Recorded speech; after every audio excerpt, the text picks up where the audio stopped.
10년 된 결혼 생활에서 균열이 시작되는 순간은 항상 사소했다. 내 경우도 마찬가지였다. 아내 채영이 초등학교 운영위원회 활동을 시작한 것은 지난 3월.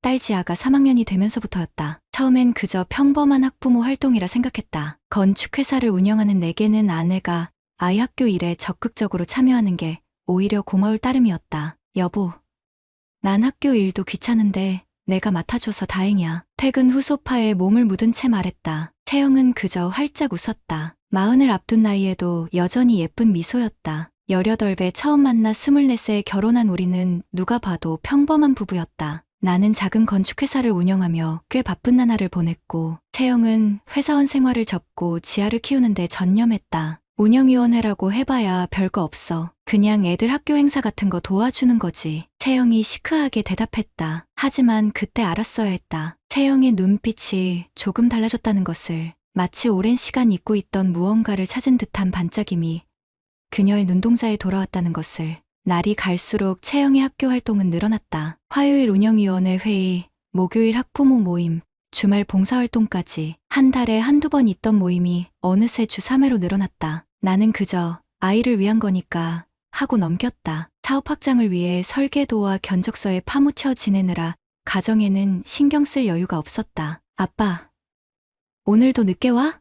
아침마다 지아가 묻곤 했다. 책임감이 강한 아버지라면 아이의 그런 질문에 마음이 아팠겠지만 나는 그저 어깨를 으쓱하며 넘겼다. 지금 생각하면 그때부터 모든 게 조금씩 균열되기 시작했는지도 모른다. 퇴근 시간이 늦어져도 채영은 크게 불평하지 않았다. 오히려 예전보다 더 이해해주는 듯했다. 당신 일이 바쁜 거 알아. 나도 요즘 학교 일로 시간 가는 줄 모르겠어. 그렇게 말하면서도 채영은 예전보다 메시지를 덜 보냈다. 점심 먹었냐고 물어보던 문자도, 저녁에 뭐 먹고 싶은지 묻던 전화도 사라졌다. 그날은 드물게 일찍 퇴근한 날이었다. 아내가 좋아하는 와인을 사들고 집에 도착했는데 채영은 집에 없었다. 지아가 이모 집에서 놀고 있다는 메시지만 있을 뿐. 운영위원회 회의가 길어졌나 싶어 크게 신경 쓰지 않았다. 그저 소파에 앉아 TV를 보며 기다렸다. 저녁 8시가 넘어서야 현관문이 열렸다. 채영의 얼굴은 상기되어 있었고 오랜만에 화장도 신경 써서 한 모습이었다. 향수 냄새도 평소보다 진했다. 회의가 길어졌어?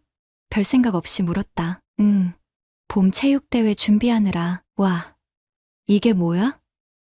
와인? 채영은 평소보다 말수가 많았다. 회의 이야기, 다른 학부모들 이야기, 특히 새로운 교감 선생님 이야기를 실실 웃으며 들려주었다. 그러다 문득, 그리고 민규 아빠가 좋은 아이디어를 냈는데 라는 말이 나왔다. 민규 아빠? 누구? 아, 이반 민규 아빠. 이번에 새로 운영위원회에 들어왔어. 회사 다니다가 작년에 창업했대. 되게 열정적이고 아이디어도 많아. 그 순간 느꼈다. 채영의 눈빛이 반짝이는 것을. 18살. 우리가 처음 만났을 때 그녀가 나를 바라보던 그 눈빛과 비슷했다. 하지만 그때도 나는 별 의미를 두지 않았다. 그저 열정적인 학부모가 있어 다행이네라고 말했을 뿐이다. 다음날 아침, 지아가 수학 문제집을 들고 내게 왔다. 문제를 푸는 걸 도와주다가 무심코 물었다. 지아야, 학교 재미있어? 응, 재미있어. 민규랑 같은 모둠이라 숙제 같이 하고 그래. 민규, 운영위원회 하시는 민규 아빠 아들? 지아가 고개를 끄덕였다. 응, 민규 아빠랑 엄마가 많이 얘기해. 둘이 웃으면서 얘기하는 거 봤어. 그 말에 문득 가슴이 쿵 내려앉는 느낌이 들었다. 이유를 설명할 수는 없지만 불안감이 스멀스멀 피어올랐다. 그래도 나는 그래? 엄마가 학교 일로 바쁘구나라고 말하며 넘겼다. 어린아이의 무심한 말 한마디에 의미를 부여하는 건 어리석은 일이라 생각했다. 하지만 그날 이후 자꾸 신경이 쓰였다. 채영이 핸드폰을 볼 때마다 미소 짓는 모습, 밤늦게까지 학부모 단체 채팅방에 있다는 핑계로 메시지를 보내는 모습, 예전보다 더 신경 써서 꾸미고 나가는 모습까지. 아내의 작은 변화들이 이제야 눈에 들어왔다. 요즘 학교 일 많아? 저녁 식사 시간에 무심코 물었다. 체육대회 준비 때문에 다음 주에 전체 회의 있어서 더 바빠질 것 같아. 많이 도와주는 사람 있어? 채영이 잠시 동작을 멈추더니 물었다. 갑자기 웬 관심? 그냥 내가 혼자 고생하는 것 같아서. 다들 열심히 해. 특히 민규 아빠가 회사 일 바쁜데도 많이 도와줘. 다시 한번 그 이름이 나왔다. 민규 아빠. 왜 그 이름을 들을 때마다 이상한 감정이 올라오는지 나 자신도 이해할 수 없었다. 단순한 질투일까? 아니면 직감? 건축 일을 하면서 균열의 조짐을 놓치지 않는 눈이 발달했다고 자부했는데 정작 내 가정의 작은 균열은 보지 못하고 있었던 건지도 모른다. 그날 밤 채영이 샤워를 하는 동안 거실에 놓인 그녀의 핸드폰이 울렸다. 메시지 알림이었다. 평소 같았으면 신경 쓰지 않았을 텐데 이상하게 그날은 시선이 자꾸 핸드폰으로 향했다. 화면에는 민규 아빠라는 이름과 함께 메시지 일부가 보였다. 내일 회의 전에 커피 한 잔. 나머지는 보이지 않았다. 손이 저절로 핸드폰을 향해 뻗어나갔지만 그 순간 샤워실 문이 열리는 소리가 들렸다. 나는 황급히 손을 거두고 TV를 보는 척했다. 채영은 아무렇지 않게 핸드폰을 확인하고는 미소를 지었다. 그리고 곧바로 메시지를 보냈다. 예전에는 내게 보여주던 문자들인데 이제는 나를 피해보내는 듯했다. 그날 밤 나는 오랜만에 잠을 설쳤다. 내 옆에서 평온하게 잠든 아내를 바라보며 생각했다. 우리 사이에 정말 균열이 생기고 있는 걸까? 아니면 내 피곤한 상상일 뿐일까? 그리고 아침이 밝았다. 평소보다 일찍 일어난 나는 부엌에서 아내의 통화 소리를 들었다. 낮은 목소리로 조심스럽게 대화하는 채영. 그래. 알았어. 9시에 카페에서 보자. 전화를 끊고 돌아선 그녀는 내가 부엌에 서 있는 것을 보고 깜짝 놀란 듯했다. 누구랑 통화했어? 담담하게 물었다. 소연이. 아침에 회의 준비하려고. 김소연. 지아 반혜주 엄마였다. 학부모 모임에서 알게 된 채영의 새 친구. 그냥 고개를 끄덕이고 커피를 마셨다. 그러나 채영의 눈빛이 불안정하게 흔들리는 것을 놓치지 않았다. 아내의 거짓말을 처음 목격한 순간이었다. 그날 아침 채영은 평소보다 더 공들여 차림새를 갖추었다. 거의 쓰지 않던 입술 틴트를 바르고 새로 산 블라우스를 입었다. 학교 회의를 위한 차림새치고는 지나치게 신경 쓴 모습이었다. 오늘 아침에 중요한 회의 있어? 응, 교장 선생님도 참석하시거든. 또 하나의 거짓말. 나는 가슴이 아팠지만 내색하지 않았다. 그저 평소와 같이 오늘 일찍 들어올게라고 말했다. 채영은 안도의 미소를 지으며 그래도 늦어지면 연락해라고 말했다. 출근길 핸드폰을 꺼내 채영이 친구 소연에게 연락했다. 혹시 오늘 아침에 채영이랑 만남 있어? 소연의 답장은 간단했다. 아니, 오늘은 약속 없는데? 그 순간 내 가슴 속에 작은 균열이 생겼다. 균열은 곧 틈이 되고 틈은 곧 깊은 골짜기가 될 터였다. 그리고 나는 이제 막 그 균열의 시작점에 서 있었다. 의심은 마음속에 한번 자리 잡으면 쉽게 사라지지 않는다. 내 머릿속 의심의 씨앗은 며칠 만에 무성한 덩굴로 자라났다. 출근길에 소연에게 받은 답장 이후 나는 평소와 다른 일상을 살기 시작했다. 처음으로 점심시간에 회사를 빠져나와 아내가 자주 간다는 초등학교 근처를 배회했다. 어색하고 낯선 행동이었지만 마음의 평안을 위해서는 필요한 일이라고 스스로를 설득했다. 그날은 화요일, 채영이 운영위원회 회의가 있다고 한 날이었다. 학교 정문 앞 카페에서 커피를 마시며 창가에 앉았다. 바로 보이는 학교 운동장에서는 아이들이 체육 수업을 하고 있었다. 도대체 내가 뭘 하고 있는 거지? 자책하는 마음과 함께 현실감이 잠시 흐려졌다. 그때였다. 학교 정문으로 채영이 들어서는 모습이 보였다. 그리고 그 옆에는 한 남자가 함께 걸어가고 있었다. 키가 크고 운동을 꾸준히 한 듯한 체격.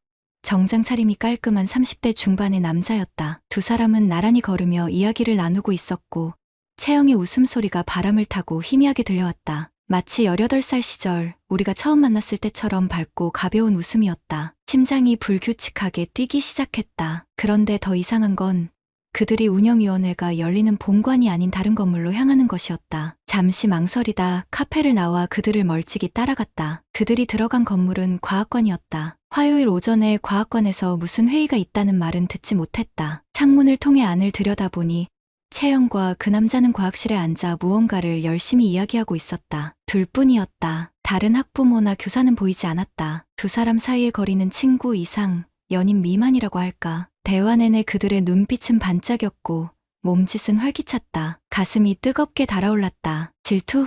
분노? 배신감? 이름 붙일 수 없는 감정이 복잡하게 엉켜 올라왔다. 그러나 직접 들이닥쳐 따져 묻는 대신 나는 그저 발걸음을 돌렸다. 아직은 확신이 필요했다. 어쩌면 그저 학교 행사를 위한 진지한 논의일지도 모른다고 스스로를 위로했다. 회사로 돌아와 설계도면 앞에 앉았지만 집중할 수 없었다. 과학관에서 무슨 이야기를 나눈 걸까? 왜 둘만 있었을까? 이런 질문들이 머릿속을 맴돌았다. 붉은 선과 흰 선으로 이루어진 설계도는 점점 내 혼란스러운 마음을 반영하는 미로처럼 느껴졌다. 그날 저녁 채영은 평소보다 활기찬 모습으로 집에 돌아왔다. 오늘 회의 어땠어? 라고 물었을 때 그녀는 자연스럽게 대답했다. 좋았어. 체육대회 준비 때문에 모두 정말 열심이야. 거짓말이었다. 나는 그녀가 단체 회의에 참석하지 않았다는 사실을 알고 있었다. 하지만 내색하지 않았다. 대신 누구누구 있었어? 라고 물었다. 채영이 잠시 망설이는 듯 했다.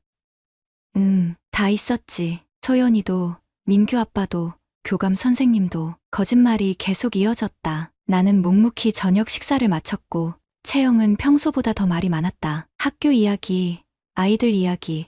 그러나 민규 아빠에 대한 언급은 의도적으로 피하는 듯했다. 지아가 잠든 후 채영은 핸드폰을 들고 방으로 들어갔다. 그녀가 메시지를 보내는 소리, 살짝 웃는 소리가 문틈을 통해 들려왔다. 나는 거실 소파에 앉아 TV를 보는 척하며 내면의 폭풍과 싸워야 했다. 이런 감정은 처음이었다. 질투는 맹목적인 분노가 아니라 아픔과 두려움이 뒤섞인 복잡한 감정이었다. 다음 날 아침 채영의 핸드폰이 충전기에 꽂힌 채 부엌에 놓여 있었다. 그녀는 샤워 중이었고 지아는 아직 자고 있었다. 심장이 미친 듯이 뛰었다. 이것은 내가 한 번도 하지 않았던 행동이었다. 10년 결혼 생활 동안 배우자의 사생활을 침해한 적 없었다. 하지만 그 순간 나는 서랍에서 몰래 열쇠를 훔치는 도둑처럼 조심스럽게 채영의 핸드폰을 집어들었다. 패턴을 몰랐기에 잠금 화면은 열 수 없었지만 알림창에는 메시지 일부가 보였다. 민규 아빠에게서 온 가장 최근 메시지였다. 어제 너무 즐거웠어요. 다음에 또 과학 키트 준비할까요? 과학 키트,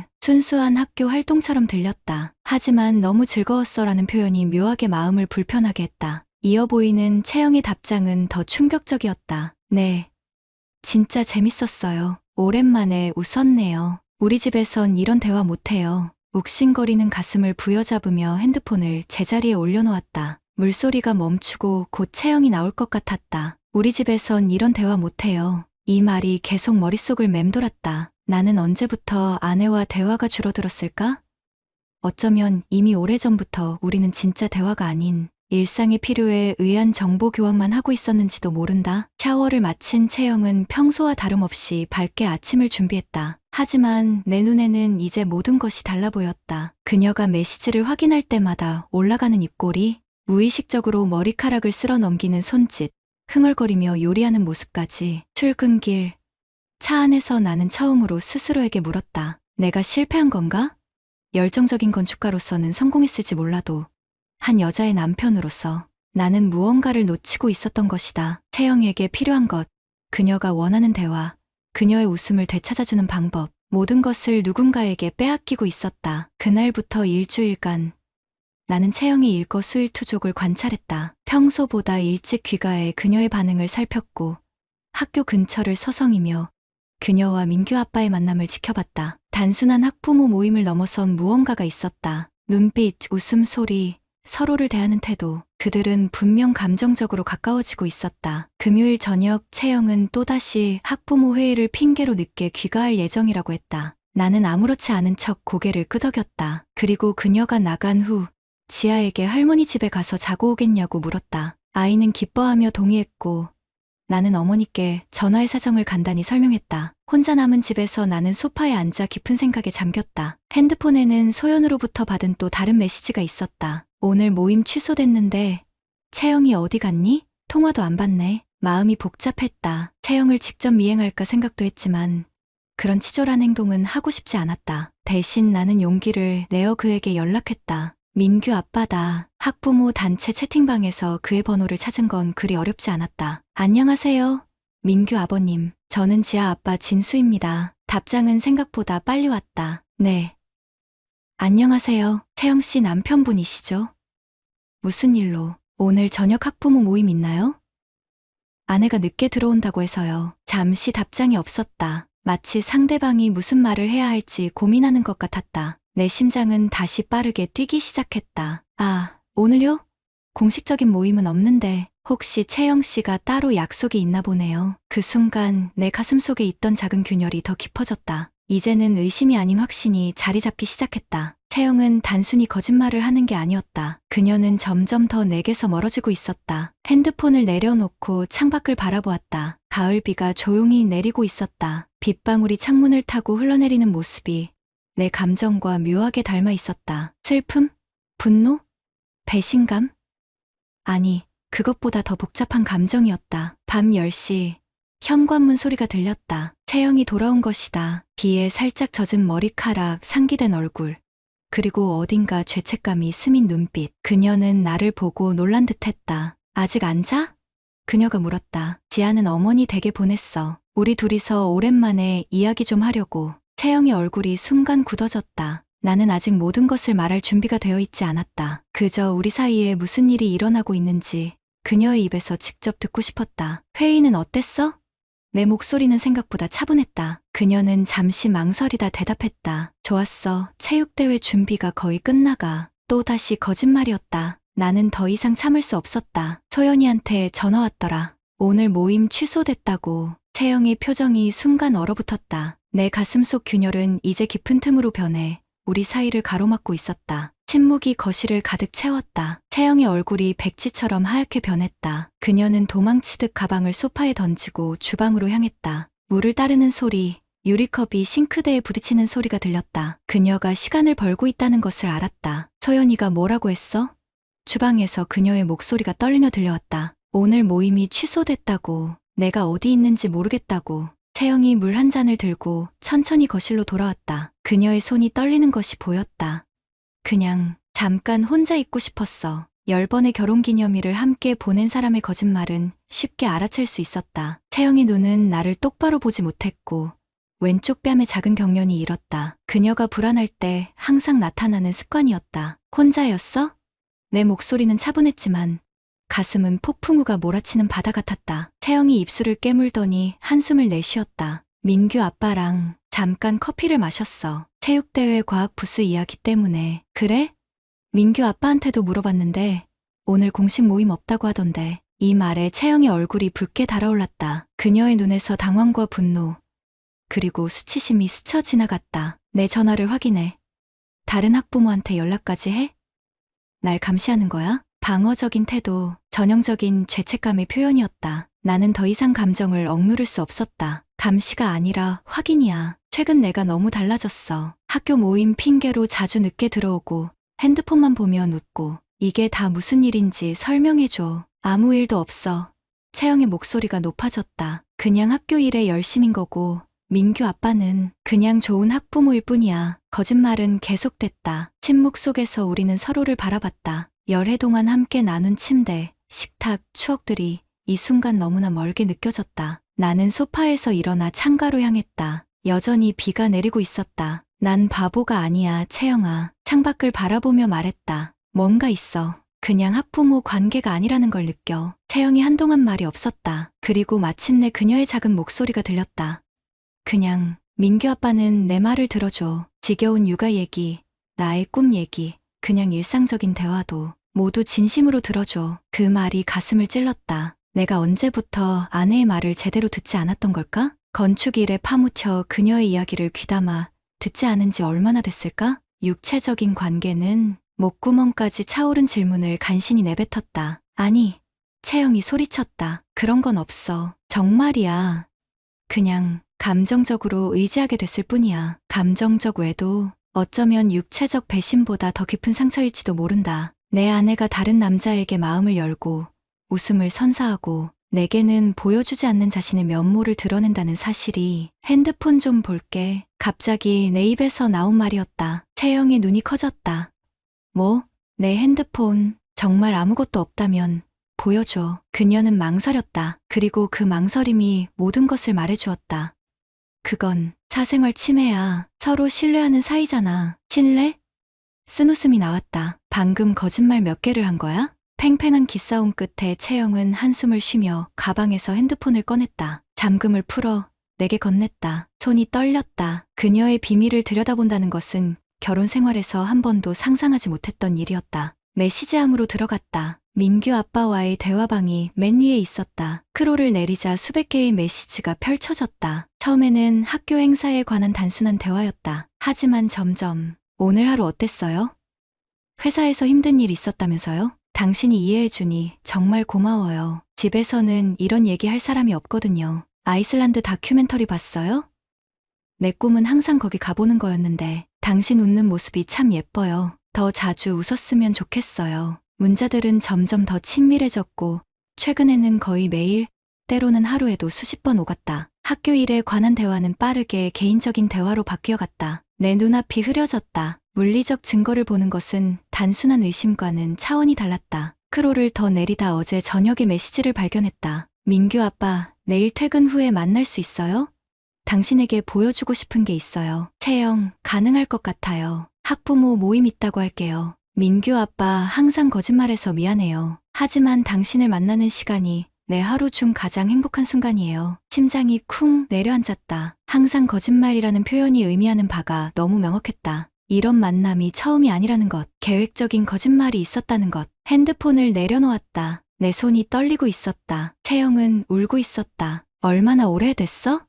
간신히 목소리를 냈다. 2달 정도? 그녀의 목소리는 속삭임에 가까웠다. 처음에는 정말 학교 일 때문이었어. 그런데 점점 그 사람은 내 말을 진짜로 들어줬어. 내가 어떤 사람인지 관심을 가져줬고, 그럼 난 내 말을 듣지 않았다는 거야? 억울함이 차올랐다. 듣는 척만 했어. 항상, 그래 하면서 설계도를 보거나 핸드폰을 봤지. 내 꿈이 뭔지, 요즘 뭐에 관심 있는지, 한 번이라도 제대로 물어본 적 있어? 채영의 말은 날카로운 진실을 담고 있었다. 잠시 침묵이 흘렀다. 비가 창문을 두드리는 소리만 들렸다. 육체적으로는 정말 아무 일도 없었어? 묻지 않으려 했지만 알아야 했다. 채영이 고개를 저었다. 키스도 없었어. 단지 정서적으로 의지하게 됐을 뿐이야. 믿고 싶었다. 하지만 이미 수차례 거짓말을 들은 후였다. 어떻게 확신할 수 있을까? 지아는 알아? 문득 딸이 생각났다. 아니, 물론 아니지. 채영이 고개를 저었다. 하지만 지아가 우리가 민규네 가족이랑 가끔 같이 놀자고 자주 말해. 민규와 친해졌거든. 그 말이 더 큰 배신감으로 다가왔다. 내 딸이 아내의 감정적 외도 상대의 아들과 친구가 되었다니. 우리 가족이 모르는 새 얽혀가는 그림이 끔찍했다. 핸드폰을 다시 집어들었다. 갤러리로 들어가 최근 사진들을 확인했다. 대부분 지아의 사진과 학교 행사 사진이었다. 그러다 눈에 띄는 사진 한 장을 발견했다. 채영과 민규 아빠, 그리고 민규와 지아가 함께 찍은 사진이었다. 네 사람 모두 밝게 웃고 있었다. 마치 한 가족처럼. 이건 뭐야? 사진을 보여주며 물었다. 지난주 과학 박람회 때 우연히 만나서. 우연히. 또 다른 거짓말일까? 나는 더 깊이 파고들었다. 사진 속에서 채영과 민규 아빠는 자연스럽게 서로에게 기대어 있었다. 너무 가까웠다. 그리고 그들의 눈빛은 단순한 학부모 사이 이상의 무언가를 담고 있었다. 메시지로 돌아가 더 살폈다. 지난주 대화가 눈에 띄었다. 민규 아빠, 오늘 밤에 잠시 통화할 수 있을까요? 목소리가 듣고 싶어요. 채영, 남편이 일찍 잘 것 같아요. 그 후에 연락할게요. 그때 깨달았다. 내가 일찍 잠든 후 아내는 다른 남자와 통화하고 있었다. 우리 집, 우리 침대에서, 내가 잠든 바로 옆에서. 밤에 통화했어? 싸늘한 목소리로 물었다. 채영이 고개를 떨구었다. 답변은 필요 없었다. 분노가 차올랐다. 배신감, 그리고 무력감. 그만 볼 거야? 직설적으로 물었다. 채영이 망설였다. 그 망설임 자체가 모든 답변이었다. 그녀는 확실하게 그만 볼게라고 말하지 못했다. 생각할 시간이 필요해. 마침내 그녀가 말했다. 그 순간 우리 결혼 생활의 균열이 더 이상 메울 수 없는 깊은 틈으로 변했다는 것을 느꼈다. 내 아내는 다른 남자를 만날지 말지 생각할 시간이 필요하다고 말하고 있었다. 10년의 결혼 생활, 우리의 딸, 함께 쌓아온 모든 것들이 바람 앞에 등불처럼 흔들리고 있었다. 밭기비는 더 거세게 내리기 시작했다. 마치 하늘도 우리의 상황을 애도하는 것 같았다. 내 마음도 비와 함께 무너져 내렸다. 그럼 생각해. 내 목소리는 내가 알아보지 못할 만큼 차갑고 딱딱했다. 나도 생각할 시간이 필요하니까. 침실로 향하며 마지막으로 돌아봤다. 채영은 여전히 소파에 앉아 어깨를 떨고 있었다. 처음으로 그녀에게 동정심이 아닌 다른 감정이 일었다. 분노? 증오? 아니, 그보다 더 복잡한 실망감이었다. 문을 닫고 침대에 누웠다. 천장을 바라보며 생각했다. 우리는 어디서부터 잘못된 걸까? 내가 너무 일에 몰두했던 것일까? 아니면 서로에 대한 관심을 잃어버린 것일까? 어쩌면 시간이 흐르면서 자연스럽게 식어버린 것일지도 모른다. 그날 밤, 나는 오랜만에 눈물을 흘렸다. 남자의 자존심, 배신감, 무력감, 그리고 채영에 대한 사랑이 여전히 남아있다는 사실까지. 모든 감정이 뒤섞여 눈물로 쏟아져 나왔다. 휴대폰에 도착한 메시지 알림음이 들렸다. 서연이었다. 진수야, 괜찮아? 혹시 채영이랑 민규 아빠 일로 얘기 좀 해야 할 것 같아. 내일 만날 수 있어? 서연도 알고 있었던 걸까? 나만 모르고 있었던 비밀이었을까? 답장을 보내지 않고 휴대폰을 내려놓았다. 내일은 또 다른 날이다. 진실을 마주하고 앞으로 나아갈 방법을 찾아야 하는 날. 채영이 고개를 끄덕였다. 나도 오늘 처음 그런 면을 봤어. 그동안은 항상 배려심 많고 다정했거든. 하지만 오늘 내가 더 이상 만날 수 없다고 하자 완전히 달라졌어. 식은땀이 흘렀다. 이런 유형의 사람은 예측 불가능하고 위험할 수 있었다. 단순한 감정적 외도가 아니라 스토킹으로 번질 수 있는 상황이었다. 현관 초인종이 갑자기 울렸다. 우리 둘 다 화들짝 놀랐다. 채영의 얼굴이 백지장처럼 하얘졌다. 저녁 6시, 예상치 못한 방문객이었다. 인터폰으로 확인하니 그였다. 민규 아빠. 심장이 빠르게 뛰기 시작했다. 채영 씨, 좀 만나러 왔습니다. 중요한 얘기가 있어서요. 그의 목소리는 차분했지만 어딘가 불안정했다. 지금은 만날 수 없습니다. 돌아가세요. 단호하게 말했다. 잠깐만요. 정말 중요한 일입니다. 채영 씨에게 꼭 전할 말이 있어요. 다시 말씀드리지만 우리 집에 방문하지 마세요. 더 이상 아내와 연락하지 마십시오. 잠시 후 그가 말했다. 알겠습니다. 하지만 채영 씨에게 전해주세요. 내일 아침에 학교에서 기다리겠다고. 창문으로 그가 떠나는 모습을 지켜봤다. 한 번 뒤돌아본 그의 눈빛에는 분노와 집착이 섞여 있었다. 채영은 소파에 웅크리고 있었다. 떨리는 목소리로 물었다. 저 사람이 학교에 온다고? 어떡하지? 내일 지아는 학교에 보내지 말자. 너도 가지 마. 그때 거실로 지아가 나왔다. 아이의 눈은 두려움으로 가득했다. 아까 누구예요? 민규 아빠인가요? 지아가 현관에서의 대화를 들은 모양이었다. 이제 더 이상 아이에게 숨길 수는 없었다. 그래, 민규 아빠였어. 솔직하게 대답했다. 하지만 걱정하지 마. 아무 일도 없을 거야. 지아가 말했다. 민규가 그랬어요. 아빠가 엄마 사진 찍는 거 봤대요. 학교에서 몰래 찍은 거래요. 그리고 엄마한테 자기 엄마보다 더 예쁘다고 말했대요. 충격적인 말이었다. 지아는 또래 아이답지 않게 상황을 정확히 파악하고 있었다. 채영이 달려가 지아를 안았다. 미안해. 우리 딸, 이런 일에 너까지 휘말리게 해서. 지아는 엄마를 안으며 말했다. 괜찮아요, 엄마. 하지만 민규네 엄마는 많이 울었대요. 아기도 있는데. 그 말에 채영이 눈에서 눈물이 흘러내렸다. 나도 가슴이 무거워졌다. 이 상황은 우리 가족만의 문제가 아니었다. 다른 가정도 상처받고 있었다. 내일 경찰에 신고할까? 채영에게 물었다. 그녀는 망설이다 고개를 저었다. 아직은 학교에 알려야 할 것 같아. 다른 아이들 위험할 수도 있잖아. 지아가 갑자기 말했다. 민규 아빠가 이상한 말 많이 했대요. 엄마랑 같이 어디 멀리 가겠다고. 침묵이 내려앉았다. 이 상황은 생각보다 더 위험했다. 단순한 감정적 외도가 아니라 집착과 망상이 섞인 위험한 관계로 발전하고 있었다. 지금 당장 경찰에 신고하자. 결심했다. 채영이 동의했다. 지아를 방으로 보내고 우리는 112에 전화했다. 상황을 설명하자 경찰은 즉시 순찰차를 보내겠다고 했다. 잠시 후 현관 초인종이 다시 울렸다. 이번에는 민규 아빠가 아닌 경찰이었다. 2명의 경찰관이 상황을 자세히 물었고 채영의 핸드폰에 있는 메시지들과 오늘 있었던 일을 설명했다. 경찰은 민규 아빠에 대한 접근금지 조치를 취하겠다고 했다. 그리고 학교 측에도 상황을 알려 지아와 민규의 안전을 확보하겠다고 약속했다. 경찰이 떠난 후 채영과 나는 소파에 나란히 앉았다. 무거운 침묵이 흘렀다. 이제 어떻게 해야 할까? 채영이 물었다. 그 질문에 대한 답을 나도 정확히 알지 못했다. 하지만 한 가지는 분명했다. 이제 우리는 함께 이 문제를 해결해야 한다는 것. 가족으로서 일단 지아를 지키는 게 우선이야. 나머지는 천천히 생각하자. 채영이 조심스럽게 내 손을 잡았다. 그녀의 손은 차갑고 떨리고 있었다. 미안해.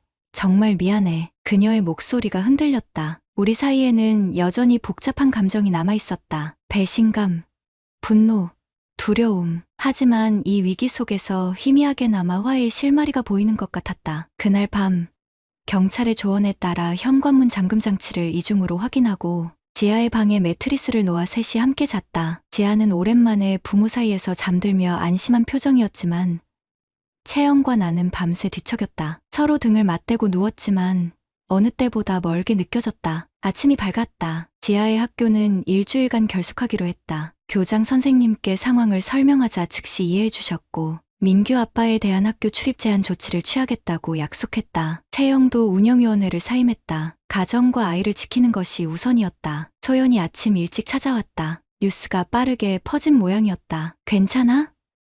어제 경찰 왔다면서? 소연의 얼굴에는 걱정이 가득했다. 채영은 고개를 떨구었다. 소연이 그녀의 손을 꽉 잡았다. 자책하지 마. 그 사람이 처음부터 이상했어. 다른 엄마들도 그 사람 눈빛이 이상하다고 했었거든. 소연의 말에 채영이 놀란 듯 고개를 들었다. 다른 엄마들도?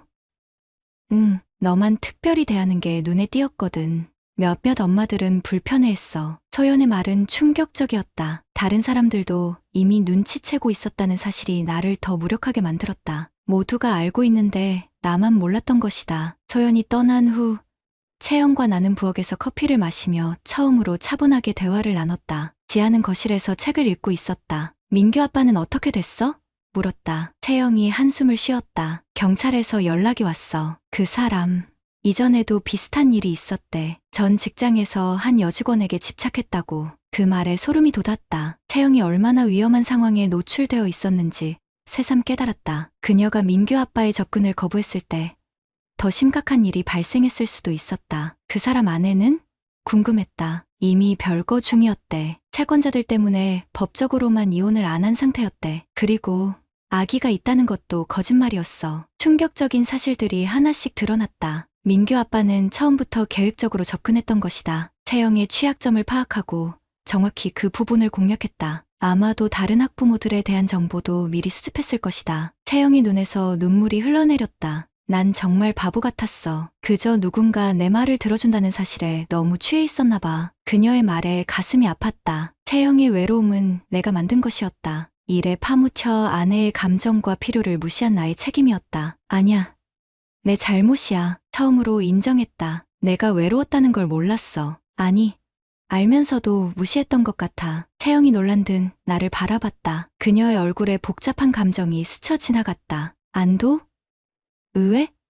그리고 무엇보다 희망의 기색이 보였다. 우린 언제부터 이렇게 됐을까? 그녀가 물었다. 돌이켜보니 특별한 사건은 없었다. 그저 시간이 흐르면서 서서히 멀어진 것뿐이었다. 내 사업이 바빠지고 채영은 지하 육아에 몰두하고 서로에게 할애하는 시간과 마음이 점점 줄어들었다. 대화는 일상적인 정보 교환으로 축소되었고 서로의 꿈과 고민을 나누는 깊은 대화는 사라졌다. 조금씩이었던 것 같아. 어느 순간부터 서로를 당연하게 여긴 거지. 채영이 고개를 끄덕였다. 나도 그랬어. 내가 바쁜 걸 알면서도 섭섭했고 내 욕구와 꿈을 너에게 말하지 않고 속으로만 사귀었어. 그날 오후 우리는 오랜만에 가족으로서 시간을 보냈다. 지아와 함께 보드게임을 하고 직접 피자를 만들었다. 어색했지만 그래도 처음으로 세 사람이 함께 웃을 수 있었다. 지아의 표정이 밝아지는 것을 보며 마음이 조금 가벼워졌다. 저녁 식사 후 지아가 잠든 시간에 채영과 나는 발코니에 나와 별을 바라봤다. 가을밤 공기는 차가웠지만 맑았다. 이제 우리 어떻게 해야 할까?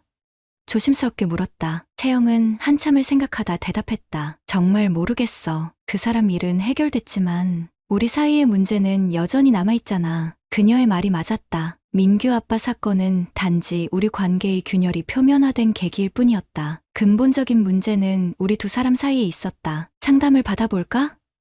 제안했다. 채영이 놀란 듯 나를 바라봤다. 내가 이런 제안을 하리라고 예상하지 못했던 모양이다. 사실 나 자신도 의외였다. 하지만 지아의 모습을 보며 깨달았다. 우리 가족을 지키기 위해서는 자존심보다 중요한 것이 있다는 것을. 그래도 될까?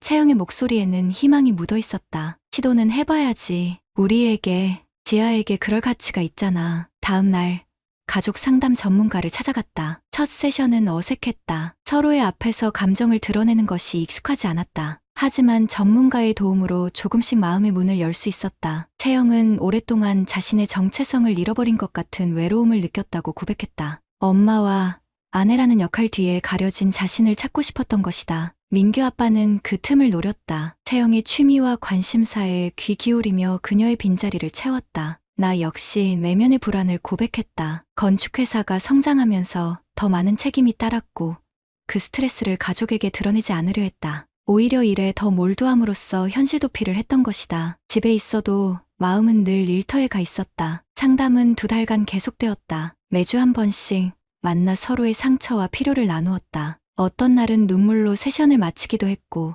또 어떤 날은 서로를 향한 분노를 토해내기도 했다. 하지만 조금씩 이해의 폭이 넓어지고 있었다. 집에서도 변화가 생겼다. 나는 일부러 일찍 퇴근하는 날을 만들었고 채영은 자신의 취미를 다시 찾기 시작했다. 오랫동안 접어두었던 그림 그리기를 재개했다. 주말이면 셋이 함께 박물관이나 전시회를 찾았다. 지아는 그런 변화를 민감하게 감지하고 더욱 밝아졌다. 물론 모든 것이 완벽하게 해결된 것은 아니었다. 채영의 핸드폰이 울릴 때면 여전히 가슴이 철렁 내려앉았고 그녀가 늦게 귀가하는 날이면 불안감이 엄습했다. 채영 역시 내가 일에 몰두하면 예전의 패턴으로 돌아가지 않을까 두려워했다. 신뢰는 한번 깨지면 완전히 복구되기 어렵다. 그것은 우리가 배운 가장 큰 교훈이었다. 하지만 적어도 서로를 이해하려는 노력은 계속되고 있었다. 봄이 찾아왔다. 지하의 학교에서 체육대회가 열렸다. 채영은 더 이상 운영위원회 활동은 하지 않았지만 평범한 학부모로 참석했다. 민규와 그의 아버지는 더 이상 그 학교에 없었다. 다른 지역으로 이사 갔다는 소문이 돌았다. 운동장 한편에 마련된 학부모 응원석에 우리 셋은 나란히 앉았다. 지아가 달리기를 하는 모습을 보며 함께 응원했다. 채영과 내 손이 자연스럽게 맞닿았다. 따뜻했다. 하지만 그 온기 속에도 미세한 망설임이 느껴졌다. 완전한 치유는 아직 멀었다. 상처는 남아있었고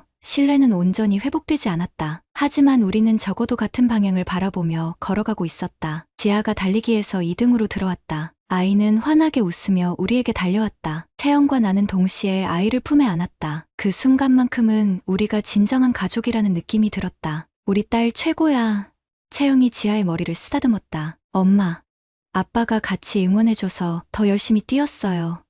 지아의 맑은 눈빛이 우리를 바라봤다. 아이의 말에 순간 채영과 눈이 마주쳤다. 그녀의 눈에는 눈물이 맺혀 있었다. 나 역시 마음이 뭉클했다. 고개를 끄덕이며 말했다. 앞으로도 계속 같이 응원할게. 그 말은 지아에게 한 것이기도 했지만 채영에게 하는 약속이기도 했다. 우리의 관계가 어떻게 변해가든 최소한 지아의 부모로서는 함께하겠다는. 채영이 살짝 미소 지었다. 그 미소에는 여전히 상처와 주저함이 묻어 있었지만 희미하게나마 희망도 보였다. 그것으로 충분했다. 지금은 운동장을 가로지르는 봄바람이 우리 세 사람의 머리카락을 흩뜨렸다. 새로운 계절이 시작되고 있었다. 우리의 이야기도 새로운 장으로 넘어가고 있었다. 끝이 아닌 또 다른 시작으로. 구독자님들, 다른 분들과 함께 의견 나눠보세요. 저도 읽어보며 소통하겠습니다.